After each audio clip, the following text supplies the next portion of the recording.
Well, it's great to meet you. Thank you so much for taking time out today. Looking forward to hopping into that world of journalism and your good work. So, thank you. I appreciate it. Yes, 100% happy to be here. So, let's begin our journey into your work by asking you this. 5 years ago, this pandemic changed so much about the way we live, the way we process things. How did you make it through that era, and how has it influenced either your work or the way that you live today? Ooh, well, I think it was uniquely challenging for everyone, Yeah. and brought up a lot of questions that I answer in my book, The Social Contagion. But yeah, I think it was a time of a lot of paranoia, to be honest, like a lot of paranoia, a lot of different stories around what was going on. Uh, I think humanity at large, all around the world, was in survival mode. And as we watched our freedoms get taken away from us for the larger purpose of like curbing the viral spread of COVID, yeah, I think it rocked my world to the point where I decided to even write a book about it. And I think we saw so much erupt inside of the collective consciousness because we were all in survival mode. So a lot of our other types of social, I guess you could say, traumas arose and made us question a lot about our government and what was going on. So I'm curious, in light of writing a book about COVID and that whole time period and living in this 2025 time, are you more frightened of what's happening now, politically, socially, otherwise, than what was happening then? No, I'm Okay. less. Okay. I'm less. In the process of writing the book, I think I came to terms with a lot of things Yeah. inside myself and was able to find more of like a neutrality and more of a balanced perspective on things. And I think previously I was more susceptible to extremism Yeah. prior to writing the book. Yeah, so I feel much more like even keeled, and even though I understand that a lot of people are incredibly worried about what's happening right now in the country, I don't think that this compares to everything we were dealing with at that time. So let's get to the heart and soul of what you do on a daily basis to get to the marrow of the matter. I'm going to put you in front of 12-year-olds. It's career day, and the kid in the back of the room is like, "Hey, what do you do for a living?" What's your answer? I observe the world around me and I write it down so that people can understand the world around them. There you go. So let me ask you this. When you were 12 years old, what was your dream gig? What did you want to be when you grew up? I always wanted to be a writer. Okay. It's funny because my mother sent me this little like cartoon, and it said, it was like from the New Yorker, and it said, um, "Man, something along the lines of like, man, I'm so upset. A middle school teacher told me I had talent as a writer, and then what resulted was decades of suffering." So I'm definitely still like crusading for that childhood dream, Yeah. and I've been plugging away at it in an industry that's very hard to succeed in. So who were some first before we get into the journalism part of it? What was the book early on in your life that you read that was seminal, that was huge in your development of writing and loving reading? Ooh, I mean, I think the first one that really sticks out is probably The Outsiders. Yeah. I remember I read that book like over and over again, just like literature that makes you cry and question everything. And then I also had this incredible English teacher in high school who's, I think, the most talented educator I've ever experienced. And just he was such a clown, and he really brought together everyone in the class, like all the jocks and the nerds. And he was somehow able to to just unify everyone in that class. And he taught The Great Gatsby, and he taught about like all the symbolism inside of that book, and made me start really questioning a lot of the social issues that are recycled throughout generations. And that kind of became a focus of the things that I write about as well. So did you see the movie first, The Outsiders, or read the book first? I read the book first, and I think the book is so much better than the movie, even though it's quite the star-studded cast. Yeah. Yeah, no, I mean, yeah, I think the book pulls at your heartstrings like a lot more so than. Yeah. So just saw it recently on Broadway as well, and I'm like, Wow. the book still wins for me. Yeah, I haven't read. I mean, I've read, maybe I did at some point, but I remember that was like growing up in the 80s, that was the movie. I mean, that was for so many reasons. It was iconic. And HBO in the early days would play movies over and over and over again. I probably saw that movie 200 times, So yeah, but Coppola and the colors and the way he filmed it, like, it's like it was captured so well. But, um, so journalistically speaking, who was the journalist? What was the era? What motivated you in that vein of your work? Oh, well, like John Ronson, say an inspiration. Who else?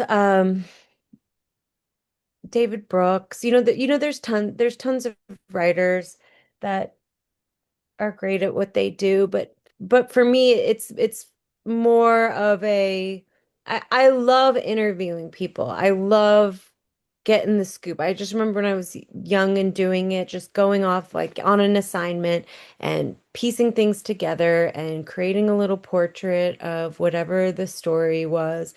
I absolutely love it. Like it really appeals to my personality. Now, I worked for a newspaper for about 4 years outside of college after graduating, and did the freelance thing for a while, and then I started writing books because I wanted to do much more like in-depth journalism, which people like publications don't really pay for that anymore the way that they used to. Like decades ago, a journalist would make couple $1,000s to really, really investigate a story that a Yep. publication wanted to feature. And now it's just a lot of clickbait, content's cheap, it's all online. The industry for journalists has rapidly shape shifted since the iPhone. I remember I graduated college like the year the iPhone was invented. And Yep. have you seen that movie about the story behind BlackBerry? I haven't.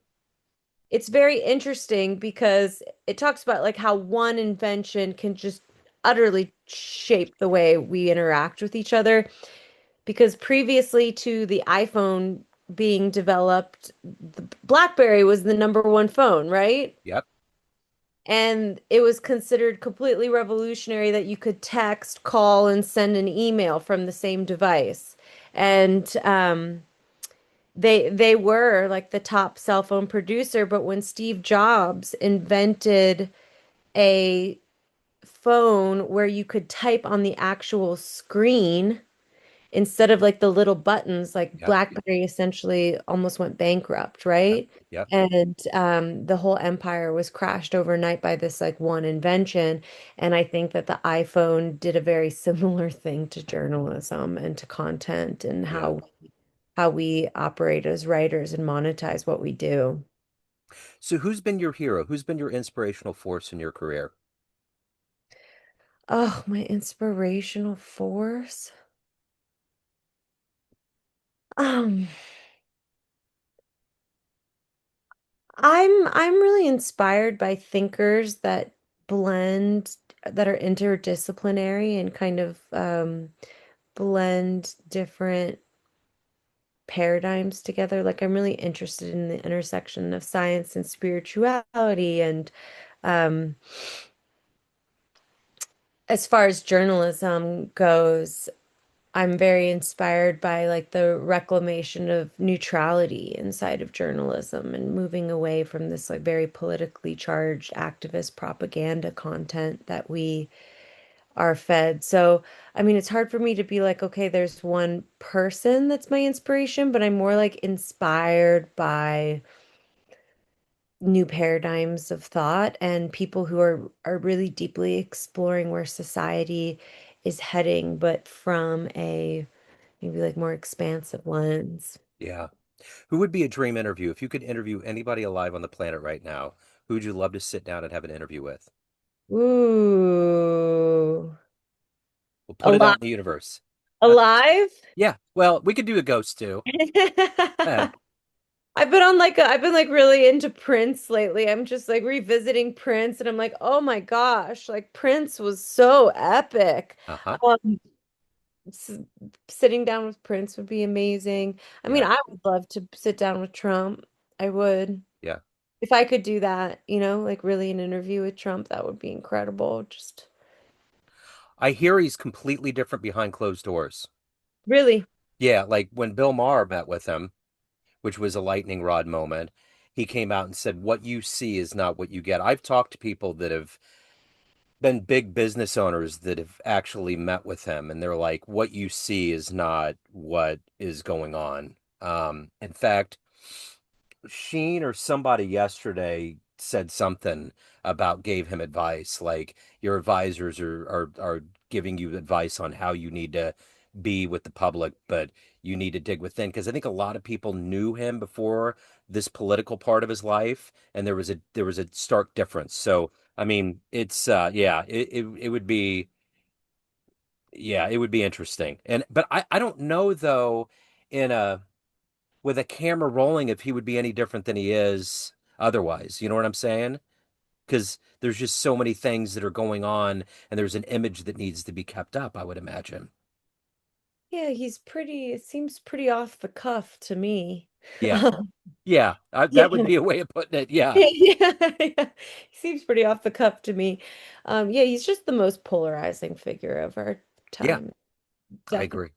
100%. And there's so much speculation on to, how things are skewed for and against him to fuel the media industrial complex and the political industrial complex and all that stuff. I think it would be fascinating to actually sit down with him and as best as I could gauge in a short format like that, like what his true character is, Yeah. right? Yeah. So let me ask you this. What is the motivation for you every day to wake up and do this work, to do it at a high level, to cover the stories, to take care of your own soul? What is that energy every day for you to get up the minute that alarm goes off and to do it?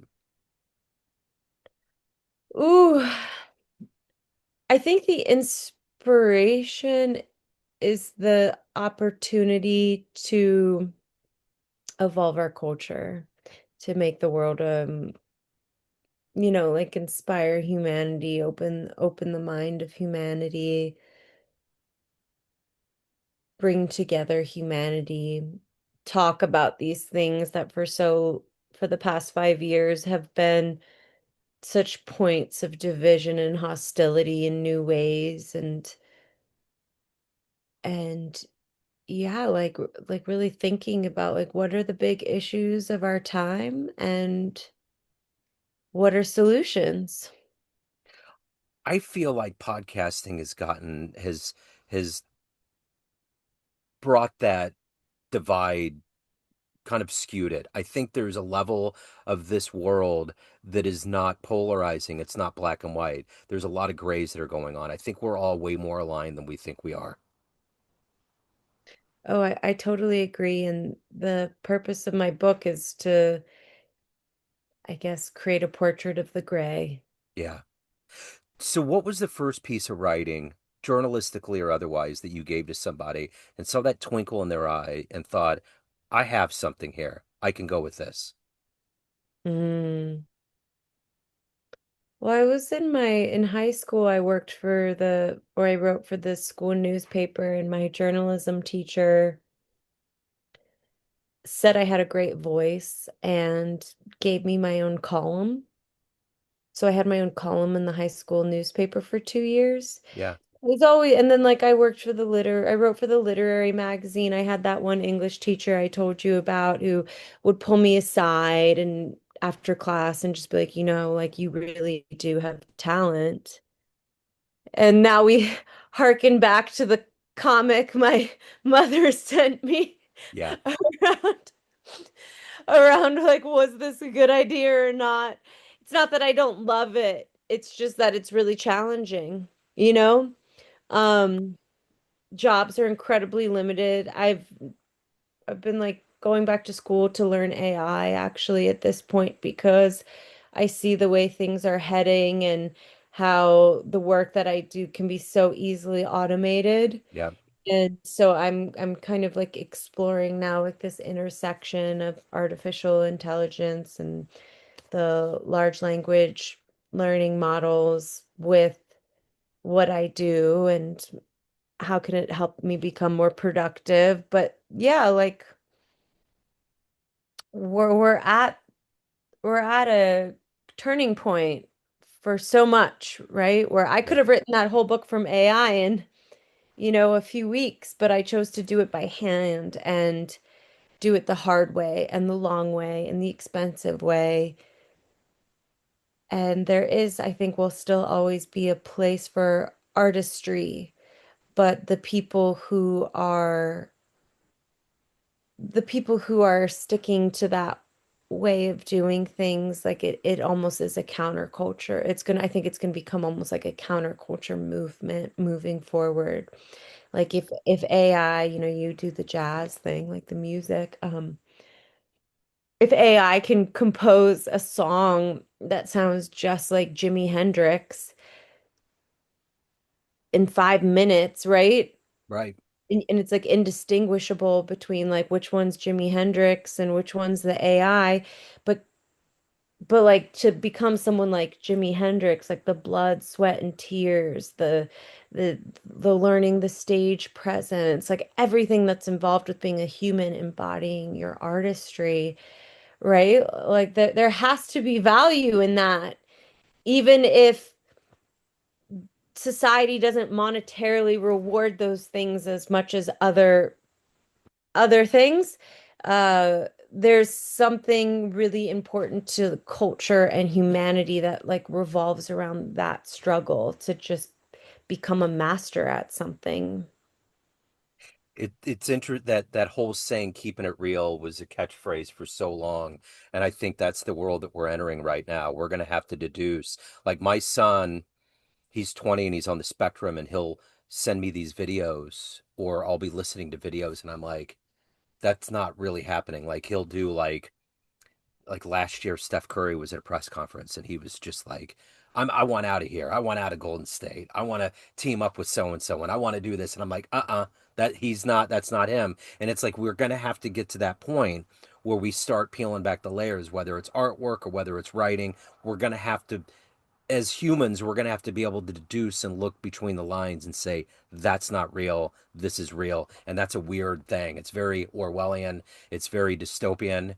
And I never thought I would see this in our lifetime, but it's only going to accelerate because Moore's Law right now is like, it's not like the year thing. It's like daily. All of these things are leaping and the snake is eating its own tail. It's very weird, you know? Yeah. Yeah. It's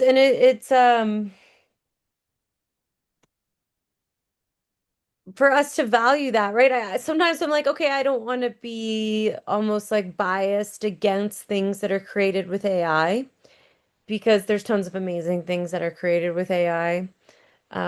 I think previously to AI gaining more popularity and becoming commercialized as it has been in the past year or so, there was still a lot of stuff in our daily life that was produced by AI. We just didn't realize that it was AI, and I think there will be a lot of like positive advancements towards that. But yes, like the line is going to get very, very blurred. Even that like people will sit there and talk to Chat GPT and especially young people, and they're not able to discern that it's not a sentient being, it's a script, Yep. right? But we're interacting with it like it actually is a almost this like godlike parentified figure that knows everything and will answer all your questions all day without getting annoyed Yep. and all the things that we as humans we have this like gravitation toward like needing that kind of guidance, right? Yeah. As we navigate things, but we're giving it almost like supernatural qualities when it's just a script, Yep. That's it. right? It's just a script. Yeah. So really interesting time to be doing like the work that I'm doing. Yeah. So let's say you have a dream tonight. You run into the 16-year-old version of you, ready to go out into the world. The dreams are percolating, and you could give that version of you a piece of advice based on this life you've chosen, the choices you've made, the wisdom you've accumulated. What advice would you impart on that young version of you? Ooh, I mean, I wouldn't take back my path, but I don't know if I chose, I don't know if I chose a, I think as I get older, I realize the money's more important than I thought it was. So the 16-year-old version of me, I would just be like, hey, the money's gonna matter. Don't like, like do your dream because you don't want to spend the rest of your life wondering what could have been if you hadn't followed that dream. True. And things that I used to brush off as like unimportant. I'm like, but and they are, you have to figure it out and the artistic struggle isn't as glamorous probably when you're 60.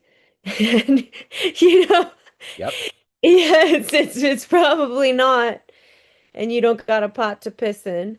But I mean I have a pot to piss in. But yeah, I mean like there's an incredible amount of like resilience and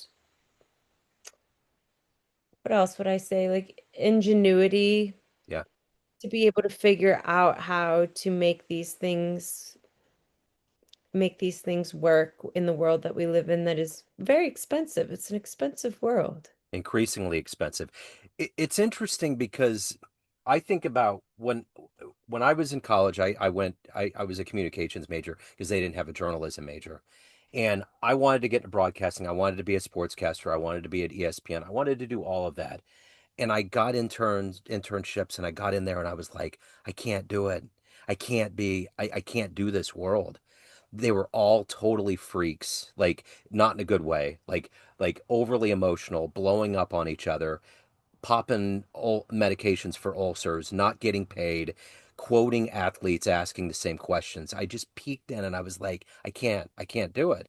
But I think if you find what makes sense to you by being an author and doing things in an authentic way, you got to augment that too with having an actual way to survive, you know? I mean, you got to chase your dream. It's a tenuous place to be in as a journalist because you want to do your dream, but you also have to live in this increasingly expensive world that we live in.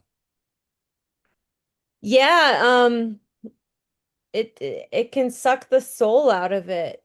I've heard that from musicians as well. Yeah. So when you're playing professionally for a paycheck, it almost becomes like some just like any other job, any other kind of capitalized, commercialized version of labor. And some people are like, I wish I was just playing around a campfire Yep. again, where the soul actually is. And And yeah, that's where all the retired rock and roll guys go. That's where the Steven Tylers, that's where the Paul McCartneys probably feel the most comfortable is in their own place with no one around, just doing it to do it, you know? Because yeah, yeah. I bumped into a really old friend of mine. I've known him since I was 12 yesterday, and he was a musician. And we were always like, when we were young, we're like, we're gonna fuck shit up.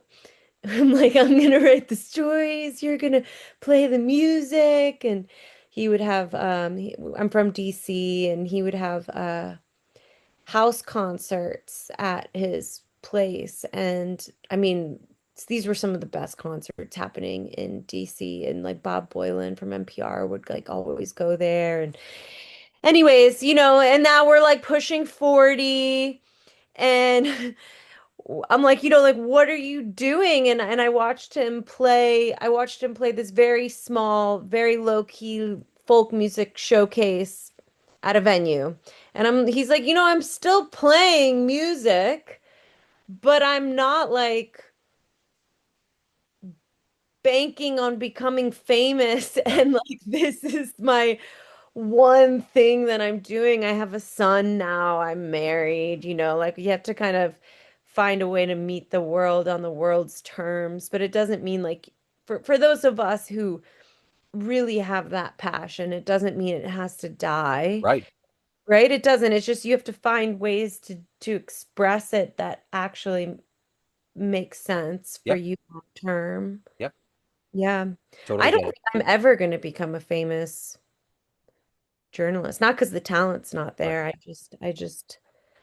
I don't know. I'm like, I let go of that. And now I'm just doing it because there's just something that wants to come through me. Yep. And if I pass away with like a body of work, right? I get it. My life writing books, no one reads. But Yeah. but someone, people do read it. Oh yeah, they do. They do. And most of the time you don't hear from them, and it's yeah, it's kind of the way it's the way this world works. So let me ask you this. Speaking of, that's a perfect segue of everything that you've done in your life, accomplished, evolved to, what are you ultimately the proudest of? Hmm. I think I'm the proudest that I've found a way to kind of stay free and be able to do it, like be able to pursue it. Yeah, So I think that's what I'm most proud of and proud of the fact that like I haven't given up yeah, with it. yeah, And it's like just even like me going back to school to learn the AI, I'm just like my only choice is yeah, to adapt and evolve and just see where it goes, right? yeah, So, like you wanted to be a news broadcaster and but now you have your show, yeah. right? You just evolve. Yeah, you get to a different incarnation, but you hold on to the dream for sure. Um, so at the end of the day, everyone has a perception of you. Family, friends, everyone that gets your book, everyone that knows you as a journalist, everyone in your world, but you run the show. What's your perception of you? Who do you think you are? Ooh, I think I'm pretty idealistic actually. I think I'm just like ultimately I'm pretty idealistic and a dreamer and um yeah, what is the revolutionary ardor gets beaten out of you over time. But I think that mine's lasted a lot longer than most people's. So we get off this call, time machine pulls up, you can get in there and go back in the history of events, and you could cover one event with your own eyes, with your own pen. Mm, What event as a journalist would you love to have been there for? I'm just saying the first thing that comes to my head, but That's what happens. it might not be, but like maybe like Woodstock or just Yeah. like that revolutionary musical movement in the 60s, like that time, you know? You know what's interesting about that is being in jazz radio, I'll talk to these older cats that were there with Miles. They were on stage with everyone that was playing at the time. Monk, Coltrane. And I'm like, did you have any idea that you were in the middle of a vortex? This absolute honey dripping vortex that was become the reason why we still listen to this music. And they're like, no, we had no idea. And I think about that with Woodstock. Did any of them understand the magnitude of what was going on? Because at that point in 69, everything was happening. The anti-war, all of it, everything, artistically, all the musicians, everything was happening. It was blowing up. So that would be interesting because you knowing what it was walking into it would add a whole new level. But maybe journalists or Rolling Stone at the time that was there, they're like, yeah, there's going to be this big thing in the farmland and we're going to go cover it in upstate New York, that kind of a thing. Yeah. And speaking of, I'm like, that's why I wrote about COVID because I'm Yeah. like, who knows like what I my book is like a time capsule of that era, right? And who knows, like we were in it, we were like, this fucking sucks, like this is terrible. Right, but who knows, like in decades, people might look back at that time and be like, this was one of the turning points Hmm. in so excuse me. Pescado. Okay, Oh, I didn't in hear it. civilization. Yeah. Well, a lot of people that I asked the question to, they all actually thrived. I've very rarely heard woe during the time. You very rare. I'm sorry, repeat that. You I very rare. I very rarely heard people have woeful stories. Oh, really? I Yeah. feel like everyone was losing their minds. Yeah, but maybe they don't hone in. I guess they're honing in on the half glass full. But I just hear all these stories of like, doesn't take away from everything that was happening that was terrible. But in their lives and what they were doing, the way they decided to go about their living was in a way that was advantageous to every aspect of their lives, which is weird. Yeah, I mean, I kind of more saw people, and this is the inspiration of the book. Like, I more saw people become radicalized in like very extreme political Yeah. ideology. That's what I saw, and I saw almost like a splintering of the media and humanity Yep. in a way that created extreme social division. Yeah. And I think that was incredibly difficult for people to watch inside of each other and inside of their families and all of these things. I Yeah. agree. Yeah. Yeah, I think that was one of the worst parts of it. So, Social Contagion, if anybody wants to pick up a copy, they want to dig into your work, your world, any of the good business, where do they go? Amazon There you go. .com. I know I'm like the man, the Amazon, but it is such a powerful platform for self-published authors. Yeah. So yeah, just head to Amazon and look up The Social Contagion by Alison Sher. Okay. Allison, this has been great. Thank you so much. Thank you for your story. Thank you for your time. Keep doing the great work. Keep the dream alive. Thank you, Joe. I had so much fun. Yes, it was wonderful.